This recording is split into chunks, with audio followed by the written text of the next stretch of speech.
We covered the main features of Android Studio so far, but there are still a lot of features that we can talk about, and Google introduces new ones with each new Android Studio version. I will try updating this course as the new features are introduced, but if you want to check for yourself what are these new features, you can do that at tools.android.com/recent. Here you can find the most recent changes in Android Studio. Another website that I recommend you to check is the main page for Android Studio. Here you can find a section called Tips and Tricks, which helps you use Android Studio more effectively and efficiently.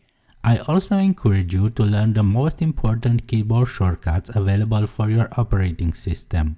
As Android Studio is built on top of IntelliJ IDEA, an IDE developed by JetBrains, you can find a list containing these keyboard shortcuts by browsing the JetBrains website and selecting the key map for the operating system that you are using.